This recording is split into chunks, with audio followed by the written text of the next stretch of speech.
Hi, this is William Ramsey. The following video is about the strange death and disappearance of Todd Geib on June 15th, 2005. Todd Geib lived in Casanova, Michigan. He was 22 years old, athletic. He was a self-professed Christian who believed in an afterlife, final judgment, and salvation through Christ. The city of Casanova is located in west central Michigan. It's about 15 to 20 minutes north of Grand Rapids, Michigan. Todd Geib lived at Half Moon Lake in northwestern Casanova.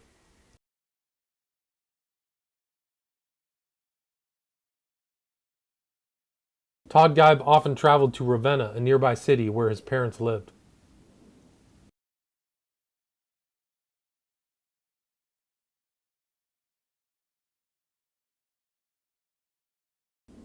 On the night of June 11th, 2005, Todd Geib was at the Half Moon Bar and Grill.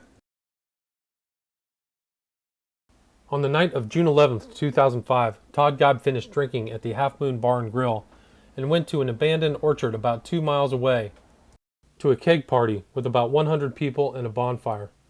At about midnight, Todd Geib told his friends he was going home, traveling southeast to his house. He was never seen alive again.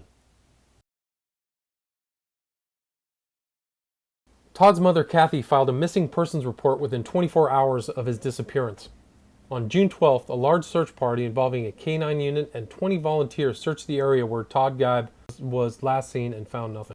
On June 13th, an airboat, a helicopter, and 100 volunteers searched for Geib. He was not found. On June 14th, another massive search took place involving horses, ATVs, and bloodhounds, but Todd was not found. On July 2nd, 3 weeks after his disappearance, the body of Todd Geib was found in Hall Lake, in the direction opposite from where he was headed the night he disappeared. At the deepest point of the lake, it's only 20 to 25 feet deep. His body was found with his head and shoulders out of the water. Both his hat and cell phone were missing.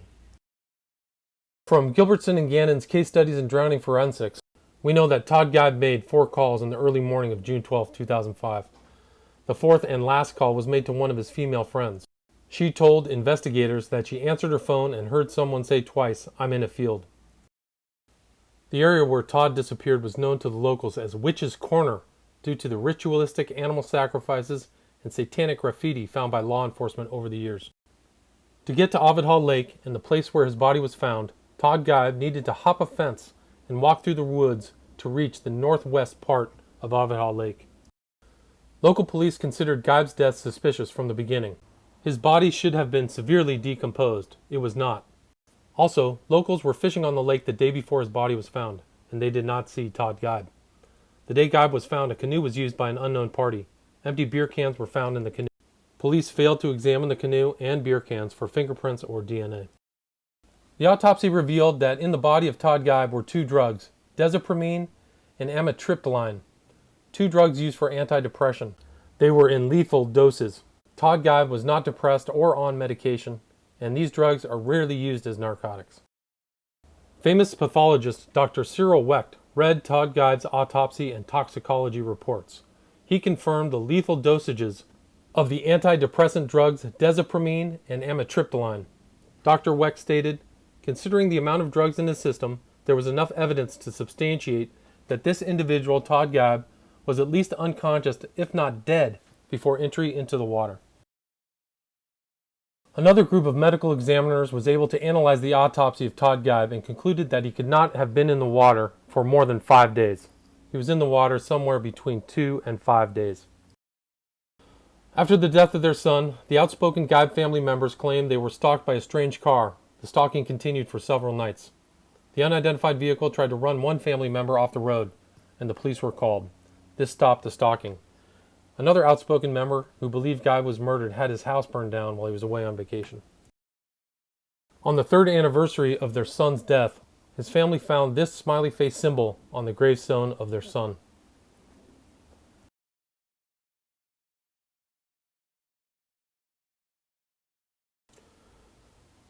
Upon further investigation, the Geib family found a horned smiley face sprayed on a tree in Witch's Corner, near where Todd Geib disappeared.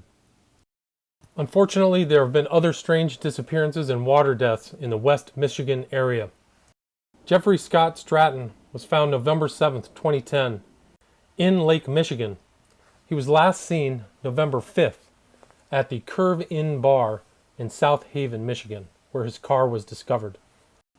Here is a map of the location where Jeffrey Scott Stratton was found. It's about an hour southwest of where Scott Geib was found in Casanova, Michigan.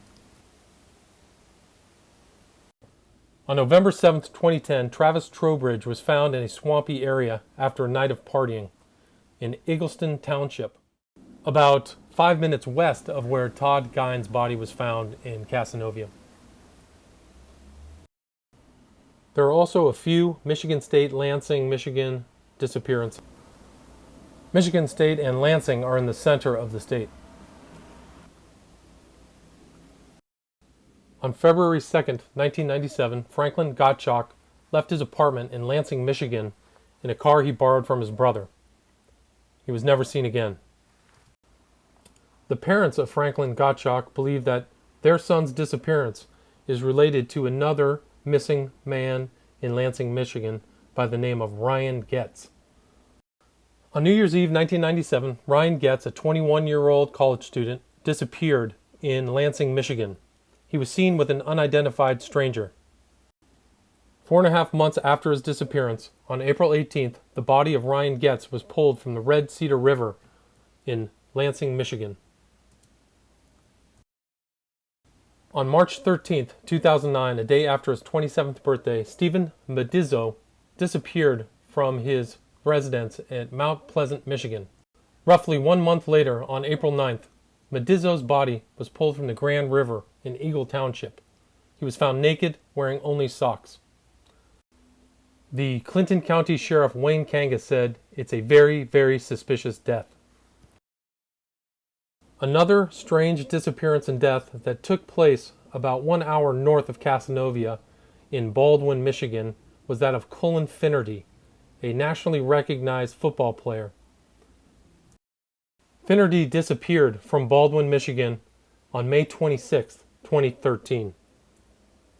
The New York Times wrote a detailed article about the disappearance of Collen Firtney on June 8, 2013.